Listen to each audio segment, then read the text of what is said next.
ရှင်ဘုရားเจ้าမှာဂါနာဝါစက25ပါးရှိတယ်လို့ကြားရပါတယ်ဗျာယနေ့လိုဂါနာဝါစကရှားပါနေတဲ့အချိန်မှာဘလို့ရေချင်းတွေကြည်ပြီးရွေးချယ်ပါလဲဗျာဂါနာဝါစကတွေเจ้าမှာမြဲအောင်ဘလို့ဩဝါဒလေးပေးလဲအတိကျပါတယ်ရှင်ဗျာအေးဟုတ်တယ်အဲ့ဒါတော်တော်အမေးများတယ်ဟုတ်တော့စကြံဘုံကြီးမမြဲတဲ့ပြဿနာအကြောင်းတိုင်းမှာရင်ဆိုင်နေရတယ်စတနိုက်တိုင်းနီးပါးဟာစတနိုက်တွေပြတ်သွားတယ်ဆိုတော့စကြံဘုံကြီးထွက်သွားလို့ပြတ်သွားတာအဲ့ဒါကြောင့်တော်တော်များများမေးတယ်ရှင်များရဲ့စကြံဘုံကြီးတွေအများကြီးပဲပေါ့နော်ဒီ9နှစ်အတွင်းမှာစကြံဘုံကြီးတွေကိုဒီဘလို့များရအောင်စုဆောင်းထားတယ်လဲဘလို့သိမ်းထားတယ်တော့ဦးဇင်းတို့အကြောင်းတိုင်းမှာလက်လာပါနဲ့သိမ်းသွင်းတာမဟုတ်ဘူးအဲ့ဒါမျိုးလည်းဦးဇင်းကမကြိုက်ဘူးလက်လာပါရလို့နေရပါတယ်ဆိုတာကြီးအဲ့ဒီဟာကြီးကိုမကြိုက်တာလက်ခပေးတယ်ဆိုတာမျိုးဦးဇင်းကမကြိုက်ဘူးတချို့အကြောင်းတိုင်းတွေမှာစကြံဘုံကြီးတွေကိုလက်ခပေးတယ်ဆိုတာရှိတယ်ဒီမှာဦးဇင်းတို့စကြံဘုံကြီးလက်ခမပေးပါဘူးနော်ဟိုတခါတလေဦးဇင်းလက်လာပါတွေထက်ကစကြံဘုံကြီးတွေကိုချိမြောက်တာရှိတယ်ဒါတော့ပဲဦးဇင်းရှိတယ်ပေါ့နော်တခါတလေဒကာမတွေကဦးဇင်းအတွက်ပစ္စည်းလေးပါလူတန်းတာရှိတယ်အဲ့ထက်ကနေစကြံဘုံကြီးတွေကိုတခါတလေစော့နေလူတန်းနေအဲ့ဒါပဲလည်းပဲရှိတယ်ဟိုလိုမျိုးလားစင်ကြီးထောက်ပြန်တာမျိုးလုံးဝမရှိဘူးအဲ့လောက်လည်းဦးဇင်းလည်းမထောက်ပြန်တာရှိလည်းမရှိဘူးဦးဇင်းမှလည်းမရှိဘူးဆင်းရဲပါတယ်နော်အဲ့တော့ဆိုလိုတာကဦးဇင်းအဲ့ဒါမျိုးကြီးလည်းမကြိုက်ဘူးပေါ့နော်ဟိုလာစာရလို့ပတ်စံရလို့စကြံဘုံကြီးလုံနေရတယ်ဆိုတာကြီးမကြိုက်ဘူးတကယ်ကိုသာသနာပြုချင်တဲ့စိတ်နဲ့လောက်တယ်ဆိုတာမျိုးကိုဦးဇင်းကြိုက်တာဒါမှလည်းစာသင်သားတွေကလည်းဟိုဒုစရာဘုံကြီးတွေကပတ်စံရလို့လက်လာရလို့နေတာမဟုတ်ဘူးသူတို့ရဲ့ကိုကြိုးကိုစွန့်ပြီးတော့ငါတို့ပုံမှာမေတ္တာနဲ့ဆောက်ချောက်နေတယ်ဆိုတဲ့ feeling ကိုရစေချင်တယ်အဲ့မှာကလေးတွေကလည်းစကြံဘုံကြီးတွေမှာမေတ္တာရှိပြီးတော့အရင်အုပ်ချုပ်ရတာအလွန်ကောင်းတယ်အလွန်ကောင်းတယ်လက်ခရလို့ဆိုတာမျိုးကြတော့သူကစာသင်သားနဲ့ဆရာဟာဘာလို့လဲဆိုတော့ဆက်ဆံရမပြေပြစ်တော့အဲ့ဒီစကြံဘုံကြီးတွေပတ်စံရလို့နေတာပါကွာဆိုတဲ့ idea ကြီးရသွားတာမကောင်းအဲ့တော့ဦးဇင်းတို့စာချဘုံကြီးတွေကိုဘယ်လိုရွေးချယ်တင်ပြတယ်လဲဆိုတော့နံပါတ်1ကပရိယတ္တိအရေးရှင်းပေါ့နော်ဒါကတော့မဖြစ်မနေလေစာချဘုံကြီးဆိုတော့ပရိယတ္တိအရေးရှင်းရှိရမယ်နော်ဒီအလင်္ကာရဘွဲတို့ပေါ့နော်နောက်ဓမ္မစရိယကျမ်းဆွဲလို့ပါလို့ပေါ့နော်အဲ့လိုမျိုးအရေးရှင်းနေရှိတယ်အဲ့တော့ဒါသိဒီဘွဲရရင်ုံနဲ့စာချဘုံကြီးခံသလားဆိုတော့ဦးကြောင့်တော့ဘွဲရအောင်နဲ့စာချဘုံကြီးမခံဘူးဝီနီးလေးစားလိုက်နိုင်ရတယ်ဝီနီးလေးစားနဲ့ရိတ်လက္ခဏာမရှိဘူးဆိုစာချဘုံကြီးမတင်ပါဘူးနော်ဝင်းနေလေးစားမလေးစားဘယ်လိုသိနိုင်တယ်လဲမေးဦးကျွန်တော်အနိကနေကြတာဆိုတော့သိတယ်ဦးစင်းတစ်ပါးနဲ့အမြင်နဲ့မဟုတ်စာသင်သားတွေရဲ့အမြင်နဲ့ယူတယ်လေစာသင်သားတွေကိုကျွန်တော်စနေနာတယ်ဒီပုံကိုဒီစာပေပိုင်းမှာအရေးချင်းရှိတယ်ဝင်းနေပိုင်းမှာကဘယ်လိုအနေထားရှိတယ်လဲဆိုတာစာသင်သားတွေစီစနေနာတယ်စာသင်သားတွေအားလုံးကရွေးကောက်တာပေါ့နော်ဒီနေ့ခေတ်ဆိုရင်ရွေးကောက်ပွဲစနစ်ပုံစံမျိုးပဲနော်စာသင်သားတွေအားလုံးကလည်းဒီဖုန်းကြီးကို recommend ပေးတာပေါ့နော်ဟုတ်တယ်ဒီပုံက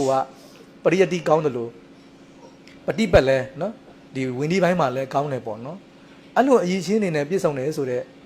့စိတ်ကြောင့်ဦးဇင်းတို့ဒါဦးဇင်းတို့စာချဘုံကြီးတင်တာအဲကြောင့်စာချဘုံကြီးဒီကြောင်းတိုင်းမှာတင်ဖို့အတွက်ကဦးဇင်းတို့ပရိယတ္တိအရေးချင်းပြည့်စုံနေမကဘူးနော်ဝင်းနေပိုင်းမှာလည်း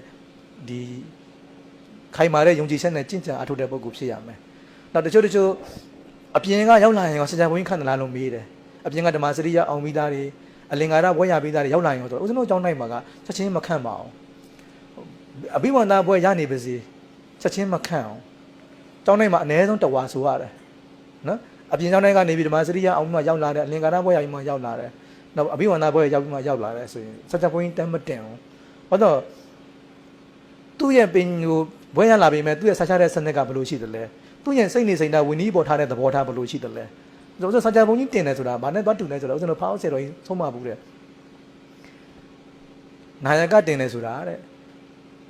ဖျားထိတင်တယ်နဲ့သွားတူတယ်တဲ့သူကဖျားထိတင်ပြီးပြီဆိုရင်ပြန်ချလို့မရတော့ဘူးတဲ့အဲ့လိုပဲစာချဘုံကြီးတင်လိုက်တယ်နာယကတင်လိုက်တယ်ဆိုလို့ရှိရင်မှားခဲ့လို့ရှိရင်ယာရုပြန်ချလို့မရတော့ဘူးပေါ့နော်ကိုတင်လိုက်တဲ့ပုဂ္ဂိုလ်ကကောင်းတဲ့ပုဂ္ဂိုလ်ဖြစ်ဖို့လိုတယ်ကိုတင်လိုက်တဲ့ပုဂ္ဂိုလ်ကဇယိုက်မကောင်းဘူးအကျင့်မကောင်းဘူးဝိနည်းမလေးစားတဲ့ပုဂ္ဂိုလ်ဖြစ်နေခဲ့မယ်ဆိုရင်သူ့ကိုအကြောင်းပြပြီးတော့နောက်ကတပည့်တွေအကုန်ပြည့်စည်မှာပဲကြောင့်ဦးဇင်းတို့ကကျောင်းမှာစာချဘုံကြီးတင်မယ်ဆိုလို့ရှိရင်အပြင်ကဓမ္မစီရဘွဲရပြီးသားအလင်္ကာရဘွဲရပြီးသားပုဂ္ဂိုလ်တွေရောက်လာခဲ့ရင်တော့ချက်ချင်းမတင်ပါဘူးအနည်းဆုံးတစ်နှစ်စောင့်ကြည့်ပါတယ်တစ်နှစ်လောက်ဒီမှာကောင်းကောင်းလေးနေတယ်ဝီနီးလည်းတကယ်မျက်နှိုးပါတယ်ဆိုတဲ့အခါကျမှသူ့ကိုဦးဇင်းတို့ဒါဝီနီးပေါ်မှာပြေဝတဲ့အရင်ရှိတယ်လို့သတ်မှတ်ပြီးတော့စာချဘုံကြီးတင်တာပါနော်အဲကြောင့်ဒါဒီကြောင့်လည်းစာချဘုံကြီးတင်မှုတင်နည်းကိုပြောပြတ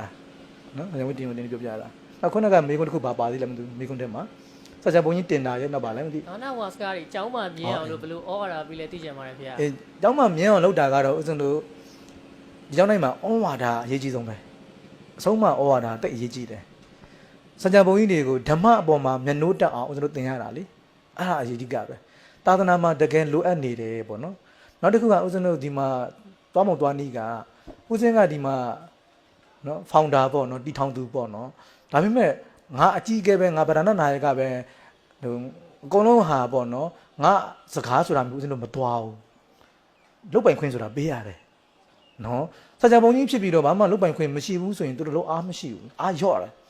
သူတို့လှုပ်ချင်စိတ်ဖြစ်အောင်သူတို့ကသူတို့ကိုမွေးပေးရတယ်အဲ့တော့လုတ်ပိုင်ခွင့်တွေပေးရတယ်အဓိကဗဒနာကြတဲ့ main စီကန်းတွေဆိုရင်ဦးဇင်းတို့ကင်ထားတာပေါ့ main စီကန်းဆိုတာဥပမာ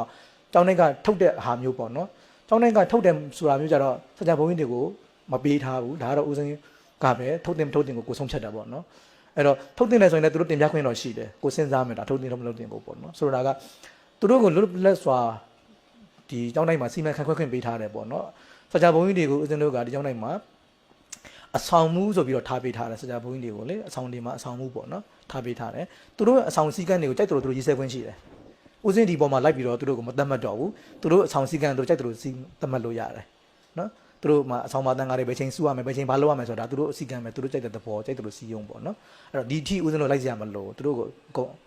လုတ်ပိုင်ခွင့်အားလုံးကိုပေးတယ်သူ့အဆောင်ကတန်ကားတို့တွေကိုအမြင်မတော်တာရှိရင်ဆုံးမလို့ရတယ်ဩဝါဒပေးလို့ရတယ်ဒဏ်ချလို့ရတယ်ဒီထီကိုဦးစင်းတို့ပေးထားတာပေါ့နော်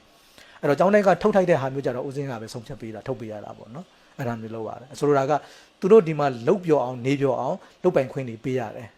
အဓိက main ကြတဲ့စီကံကိုတော့ကိုကကင်ထားပေးရတယ်အကုန်လုံးကိုလွှဲလို့မရဘူးလေအဲ့တော့အရေးကြီးတဲ့စီကံကိုကိုကင်ထားတယ်ကျန်တဲ့စီကံတွေတော့သူတို့လုတ်ပိုင်ခွင့်ပေးတယ်အဲ့တော့ဒါကြောင့်သူတို့လောက်ရတာပျော်တယ်ပေါ့နော်လက်လာပါအာမိသားနဲ့ပတ်သက်ပြီးဒါနဲ့ဦးဇင်းတို့ဘယ်တော့မှမဖြားရအောင်ဒီ PC ရလို့နေပြောပါတယ်ဆိုတာမျိုးဦးဇင်းတို့ဘယ်တော့မှအဲ့ site ကိုမျိုးမသွင်းဘူးနော်သာသနာကိုချစ်မြတ်နိုးလို့ဒီဝိနည်းတော်နဲ့အညီနေပြီးသာသနာပြုရတာကိုပျော်တယ်ဆိုတဲ့ဟာမျိုး feeling မျိုးရအောင်ကိုပဲဦးဇင်းတို့ကသူတို့ကို site ကိုသဘောရစိတ်ပညာရသူတို့သိသွင်းရတာပေါ့နော်တရားစကားပြောပြရတယ်သာသနာပြုဖို့လိုအပ်နေတယ်အင်အားလိုတယ်ဆိုတဲ့အကြောင်းတွေပေါ့နော်ဒါမျိုးတွေသူတို့ဦးဇင်းတို့ကဟိုအထက်အောက်ပုံစံမျိုးနဲ့မသွားဘူး level အနေနဲ့သွားတယ်သာသနာပြုညီကိုဆိုတာမျိုးနဲ့ဦးဇင်းတို့သွားတယ်ငါအကြီးပဲသူတို့ကအငယ်ဆိုတာမျိုးဦးဇင်းတို့မသွားပါဘူးအရာရာကိုငါတိငါတက်ဆိုတာမျိုးဦးဇင်းဘယ်တော့မှမလုပ်ဘူးဦးဇင်းမသိနိုင်ဘူးအကုန်မတက်နိုင်ဘူးတဝါချင်းလည်းမကြည့်နိုင်ဘူးလေဒါကြောင့်ဦးဇင်းတို့ကဒီကြောင့်နိုင်မှာနေ့စဉ်နေမဟုတ်ဘူး15ရက်တခါကဏ္ဍဝါစကအစည်းအဝေးဆိုပြီးအစည်းအဝေးအများတန်းရှိပါတစ်လောက်2ကြိမ်ရှိပါတယ်အစည်းအဝေးမှာသူတို့အကုန်တင်ပြလို့ရတယ်တင်ပြပြီးသူတို့တင်ပြတာကိုဦးဇင်းတို့ဝိုင်းဆုံးဖြတ်တယ်ဦးဇင်းတပါးရဲ့အဆုံးဖြတ်မခံပါဘူးသူတို့25ပါးရှိ25ပါးနေ့ရဲ့သဘောထားကိုယူတယ်အကေးဘက်ကွဲနေတယ်ဆိုရင်မဲစနစ်နဲ့တွားတယ်ဘယ်ဝါဒကိုပို့ပြီးတော့သဘောကျတယ်လေအဲ့တိုင်းတွားတယ်ကိုကဗီဒီယိုအာနာနဲ့ငါအကြီးပဲဆိုတာမျိုးမလုပ်ဘူးဒါမျိုးကအဆင်မပြေဘူးဆရာဒီလိုဟောမလားအထက်အောက်ပုံစံမျိုးရမကြိုက်ဘူးအဲ့ဒါမျိုးအောင်လဲမအောင်မြင်ဘူးအဲ့ဒါကြောင့်ဦးဇင်းတို့ကဦးဇင်းမရှိခဲ့ရင်တော့မှ run လို့ရတဲ့စနစ်ကိုဦးဇင်းတို့ပုံဖော်ထားတယ်ကိုခကြီးသွားနေခဲ့ရင်လည်းကိုပုံစံအတိုင်းပဲဆက်သွားနိုင်ရမယ်နောက်ဆုံးကိုပြန်တော်မူခဲ့ရင်တော့မှဟိုဆရာတော်မရှိလို့ပြတ်သွားတယ်ဆိုတာမရှိစီရအောင်အဲ့ဒါကြီးမူဝါဒကြီးကိုမကြိုက်ဘူးဒီနေ့ခေတ်တော်တော်များများကျောင်းထဲတော်တော်များများမှာပထမဆရာတော်ပြန်တော်မူသွားရင်မရှိတော့ဘူးပြက်ကုန်တယ်အဲ့ဒီအတွက်ကိုဦးဇင်းတို့ကဒီနေ့ကြိုတင်ပြင်ဆင်ရတယ်နော်ဦးဇင်းအချိန်မီပြန်တော်မူသွားနိုင်တယ်လေဟုတ်တယ်မလားပြန်တော်မူသွားနိုင်တယ်တော့ငါမရှိရင်ကျောင်းထဲကြီးပြတ်သွားမယ်ဆိုတာကြီးဦးဇင်းတို့အလက်မခံနိုင်ဘူးဒါကြောင့်ကိုမရှိရင်လည်းကိုရှိတဲ့ line တွေပဲ run နိုင်ရမယ်လုတ်ပတ်လေပတ်နိုင်ရမယ်ဒီပုံစံကိုဦးဇင်းတို့ပုံဖော်ထားပါတယ်နော်အဲကြောင့်ဦးဇင်းတို့ကိုရှိမှဖြစ်ရမယ်ဆိုတဲ့ဟာကြီးကိုမလုပ်ထားဘူးကြောင့်ကိုမရှိလည်းလုံနိုင်တဲ့အနေအထားမျိုးလုပ်ခိုင်းပေးထားတယ်ဦးမစင်းမရှိရင်မအော်ဝါဒပေးတာတို့ဟုတ်လားပရိသတ်တွေကိုဆုံးမတာလို့ခုနဒဏ်ချတာတို့အကုန်လုံးကိုစီမံခန့်ခွဲခွင့်နဲ့အလုပ်ပိုင်းပေးထားပြီးသားလုတ်တက်အောင်လည်းလေ့ကျင့်ထားပြီးသားအဲကြောင့်ဟိုကိုမရှိရင်အစပြန်လုပ်ရမယ်ဆိုတာမျိုးမရှိဘူးအဲကြောင့် level သွားနေကြတာ